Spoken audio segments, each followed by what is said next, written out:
Hello everyone, welcome back. Thank you so much for joining me today. How is it today? Sunday. We did it. We made it through another week. I don't know about you guys, but my like bum actually hurts from sitting down too much. I kind of want to do something other than, nothing. But that's our life at the moment. What can we do, So, oh, I thought I'd wear my lenses today. It's been a really long time since I wore lenses. If you have been with me a while. I used to wear them in every single video and I just really like them. So yeah, that's that. So what I thought I'll do for you today, if you haven't seen my previous videos, they're called You're Using It Wrong. And it's basically where I go through some products that you could use better to help improve your makeup routine. Or I just kind of take common questions and kind of just answer them really quickly in this video. So today I am doing another one of those. I have a few products that you could be using better in your makeup routine just to help you get the most out of them and to help you achieve your kind of like makeup goals. So just before we get into that today, if you don't know who I am, my name is Robert. I'm a professional makeup artist here on YouTube and also in real life, and it is my goal to help you become a pro yourself or just someone who's really good at makeup. So if that sounds like something you're interested in, then please consider subscribing. Okay, let's get straight into it. I still have allergies. I'm still a bit nasal more than ever, So the first thing I want to talk to you about today, if you watched a few of my more recent videos, you may have already come across this tip, but it's something that a lot of people mentioned they didn't realize in the comments. So I just wanted to put it out there so everyone can kind of get a chance to see it. So let's talk about angle brushes. So a brush like this for the face that has a slight angle to it, and using that for blusher, bronzer, mainly bronzer and contour I kind of want to talk about in this video, because I see a lot of people using this brush incorrectly, and if it was just a regular powder brush it would kind of be no issue, but because it is angled, the shape does kind of change up how you use the brush. So here's what I wanted to kind of point out what's happening with my hair. When you're using an angled brush like this, it is angled for a reason. So I see a lot of people using this brush backwards and forwards like this or like this.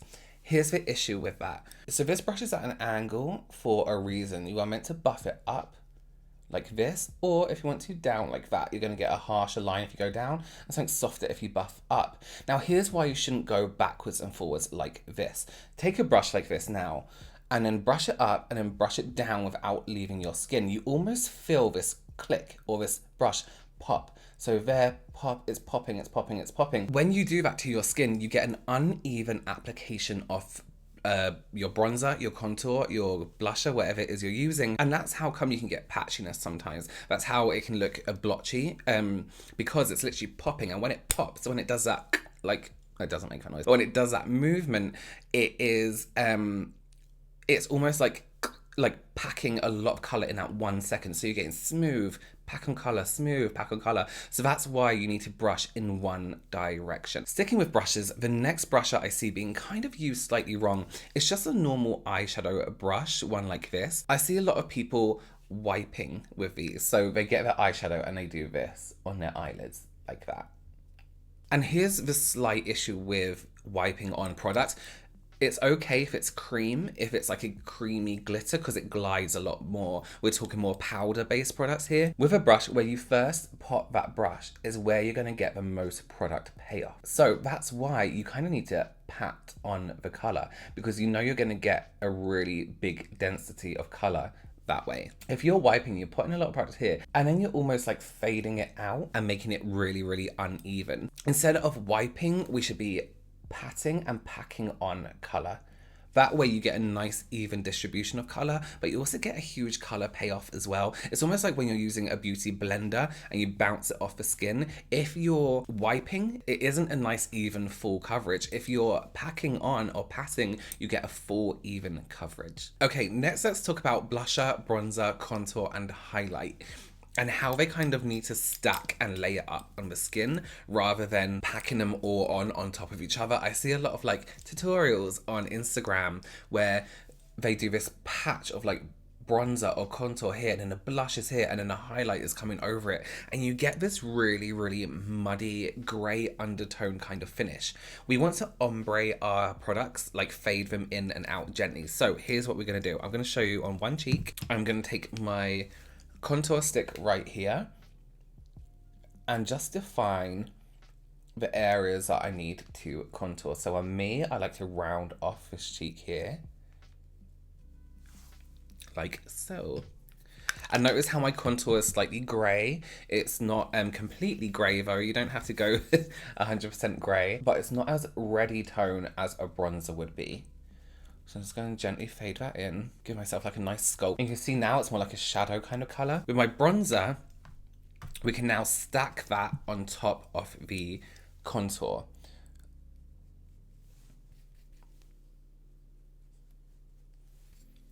And it's not bad to use your bronzer over your contour. If your contour is slightly too cold, you can absolutely warm it up with your bronzer.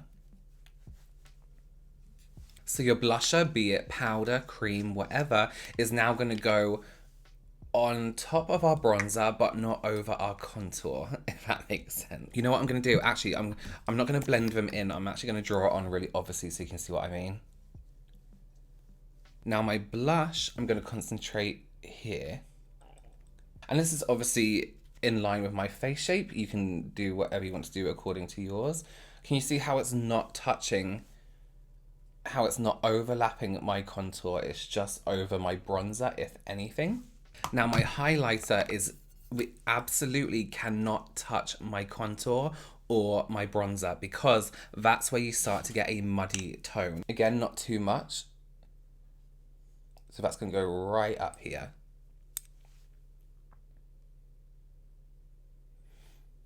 So I hope you can see layer by layer. We have contour, bronzer, blush, highlighter. This way we stop any muddy color. We stop patchiness. We stop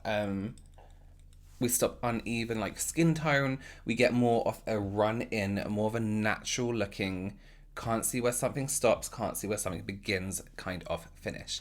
I hope that makes sense. One thing I just want to touch on, which I actually touch on quite a lot, I know, is primer and excess primer. I just want to stress really quickly, and this comes with any product that you are priming your skin with before makeup.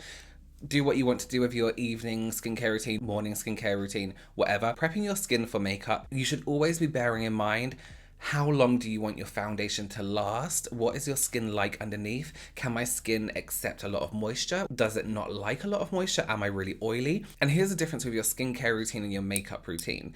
As someone who is extremely oily, my evening routine consists of a lot of oils because I like to hydrate my skin still. You still have to, even though you're oily.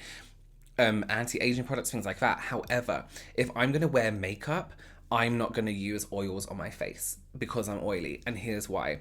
As an oilier person, my skin is only going to allow a certain amount of moisture to be taken in from products. Your skin, your body knows exactly what it needs. It will reject any moisture that it doesn't need. And that's how sometimes we can get like a layer of product on our faces. So by dripping product on the face, by using too much product, your skin's going to get to a point, even in certain areas, where it's like, actually, I don't need this moisture, I don't need this hydration, I don't need this much product on my skin. And you're going to get a slippy layer, you're going to get a really uneven tone on the face. Your skin, your product might start to separate here, separate on the cheeks even. I know on me, I'm extremely dehydrated as well. So as well as being oily on my nose, I'm dehydrated around this area here. So I do apply a different product just in that area here because I know what my skin needs. So just take some time to think about what your skin is telling you, what your skin needs. Does it want you to drip loads of oil on your face before you're doing your makeup?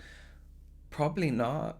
You know, if you're oilier, probably not. But do just bear in mind that your skincare routine for your makeup may be slightly different to your skincare routine normally, if that makes sense. I have 3 different skincare routines. It's very important to look after your skin because that is your canvas for your makeup. So just bear that. Okay, let's talk about lashes. One thing that I get a lot with lashes is a question of how to get the inside corner or the outside corner to stick down because your eyes start to water when you're applying lashes. So one thing to bear in mind with lashes is the length and the size of the lash. If it's too long for your eye, it's going to kind of like crease up when you blink, and also as well it's not going to stick down very well because you're trying to like force this lash on you that doesn't really fit.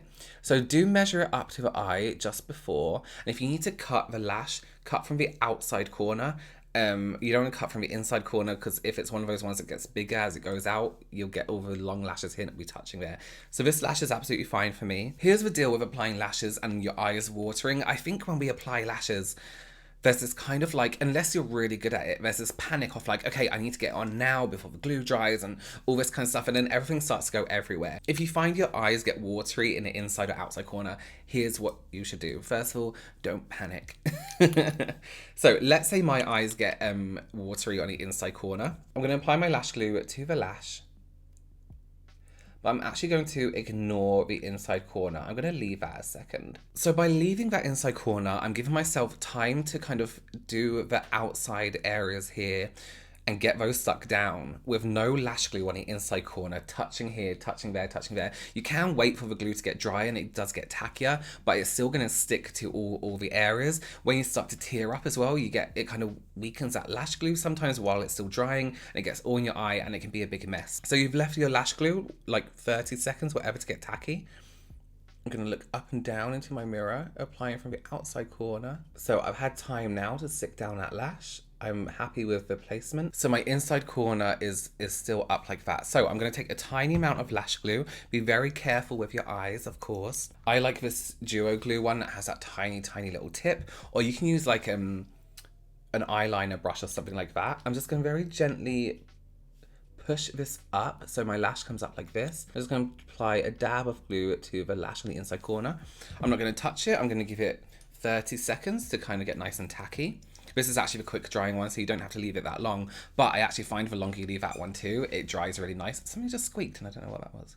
And then I'm just gonna touch that corner to the inside corner, and it's stuck down. No like faffing around, nothing else. Like I find when you go and stick down a lash, some areas can stick up as you're trying to stick down the other area. If it helps, you can actually cut the lash in half, stick the outside one on first and stick the inside one on second, whatever way around you want to do it. Also, when you're trying to stick down an inside corner, look down and that way in the opposite direction to where you're trying to stick the lash. That just opens up and stretches that lash line for you, making it just generally easier to apply. I'm just gonna take this off. Ooh. And that's again another thing with lashes. Wait for that glue to dry and you get less mess.